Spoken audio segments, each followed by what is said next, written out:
ಪ್ರೀತಿಯುಳ್ಳ ದೇವಜನರೇ, ನಾವು ಪವಿತ್ರಾತ್ಮನು ಬಲಪಡಿಸುವ ಕ್ಷೇತ್ರಗಳನ್ನು ನಾವು ನೋಡ್ಕೊಳ್ತಾ ಇದ್ದೇವೆ.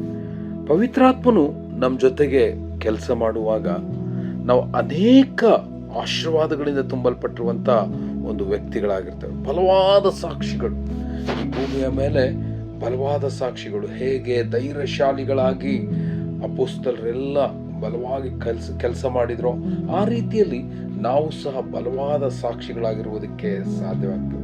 ಅನೇಕ ಹೊರ ತಲಾಂತುಗಳನ್ನು ಪವಿತ್ರಾತ್ಮ ನಮ್ಗೆ ಕೊಡ್ತಾರೆ. ಸೂಕ್ಷ್ಮವಾದ ಪರಿಜ್ಞಾನವನ್ನು, ಬೇಕಾಗಿರುವಂಥ ಆತ್ಮಿಕ ಜ್ಞಾನವನ್ನು, ಪ್ರಾರ್ಥನೆ ಹೆಚ್ಚು ಶಕ್ತಿಯನ್ನು ಪವಿತ್ರಾತ್ಮ ನಮಗೆ ಕೊಡುವುದಕ್ಕೆ ಮನಸ್ಸು ಮಾಡ್ತಾರೆ. ಆತ್ಮಿಕ ಆಳವಾದಂಥ ಸತ್ಯದಲ್ಲಿ ನಡೆಯುವುದಕ್ಕೆ, ದೇವರ ವಾಕ್ಯದ ಆಳವಾದಂಥ ಮರ್ಮಗಳನ್ನು ನಮಗೆ ಪ್ರಕಟಗೊಳಿಸುವುದಕ್ಕೆ ಮನಸ್ಸುಳ್ಳವರು ಪವಿತ್ರಾತ್ಮನೇ ಪ್ರೇರಣೆ. ಪವಿತ್ರಾತ್ಮನು ನಮ್ಮಲ್ಲಿ ದೇವರಿಂದ ಬಹಳಷ್ಟು ಆಸಕ್ತಿಯನ್ನು ನಮ್ಮಲ್ಲಿ ಹುಟ್ಟಿಸ್ತಾರೆ ಮತ್ತು ದೇವರನ್ನ ಸಂಪೂರ್ಣವಾಗಿ ಆರಾಧಿಸುವುದಕ್ಕೆ ನಮ್ಮೊಳಗೆ ಒಂದು ನಿಜವಾದ ಚೈತನ್ಯವನ್ನು ಕೊಡುವವರು ಪವಿತ್ರಾತ್ಮನೇ. ಅದಕ್ಕಾಗಿ ಪವಿತ್ರಾತ್ಮನು ನಮ್ಮ ಜೊತೆಗೆ ಇರಬೇಕು. ನನ್ನ ಪವಿತ್ರಾತ್ಮನು ಇರುವಾಗ ನಾವು ನೋಡಿಕೊಂಡಂತೆ ಆತನು ಹೊಸದಾದಂಥ ಎಲ್ಲ ನೂತನತ್ವವನ್ನು ನಮ್ಮಲ್ಲಿ ತಂದು ಹಾಕ್ತಾರೆ. ನಮ್ಮಲ್ಲಿ ಜ್ಞಾನ ವಿವೇಕಗಳನ್ನು ಕೊಡ್ತಾರೆ, ಸೇವೆಗೆ ಬಲ ಕೊಡ್ತಾರೆ, ಎಲ್ಲವುಗಳನ್ನು ಪವಿತ್ರಾತ್ಮನು ಮಾಡ್ತಾರೆ. ಆದರೆ ನಮ್ಮಲ್ಲಿ ಪವಿತ್ರಾತ್ಮನು ವಾಸ ಮಾಡುವುದಕ್ಕೆ ಬೇಕಾಗಿರುವ ಅಂಶಗಳು ಅತಿ ಪ್ರಾಮುಖ್ಯ. ನಾವು ಈ ದೇಹ ಆತನು ರೂಪಿಸಿರುವ ಗರ್ಭಗುಡಿ ಇದು.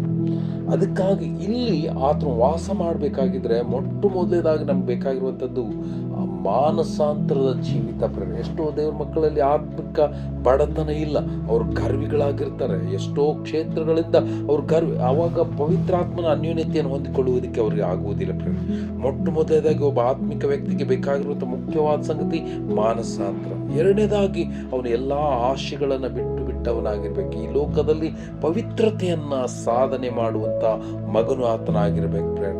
ಮೂರನೇದಾಗಿ ನಾವು ದಾಹದಿಂದ ತುಂಬಲ್ಪಟ್ಟವರಾಗಿರ್ಬೇಕು. ನಮಗೆ ಸಿಕ್ಕಷ್ಟು ಸಾಕನ್ನುವುದಲ್ಲ ಪ್ರೇರಣೆ, ಇನ್ನೂ ಹೆಚ್ಚಾಗಿ ಆ ನಂಬಿಕೆಯಿಂದ ತುಂಬಲ್ಪಟ್ಟ ದಾಹದಿಂದ ನಮ್ಮ ಕರ್ತನ ಸನ್ನಿಧಾನದಲ್ಲಿ ಇರುವಾಗ ನಾವು ಆಳವಾದ ರೀತಿಯಲ್ಲಿ ಪವಿತ್ರಾತ್ಮನ ಅನ್ಯೋನ್ಯತೆಯನ್ನು ನಾವು ಪಡೆದುಕೊಳ್ಳುವುದಕ್ಕೆ ಸಾಧ್ಯ ಮತ್ತು ಕರ್ತನ ಮಹಿಮೆಗಾಗಿ ಹೆಚ್ಚಾದಂಥ ಒಂದು ಯೋಹಾನ್ ಬರೆದ ಸುವಾರ್ತೆ 7ನೇ ಅಧ್ಯಾಯದ 37ನೇ ವಚನದಿಂದ 39 ವಚನಗಳವರೆಗೆ ನಾವು ನೋಡ್ತೇವೆ.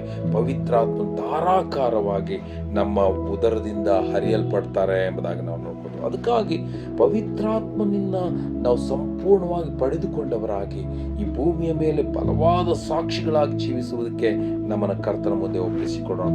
ಆ ರೀತಿಯಲ್ಲಿ ಆಗುವಂತೆ ಕರ್ತನು ನಿಮ್ಮನ್ನು ಆಶೀರ್ವದಿಸಲಿ. Thank you.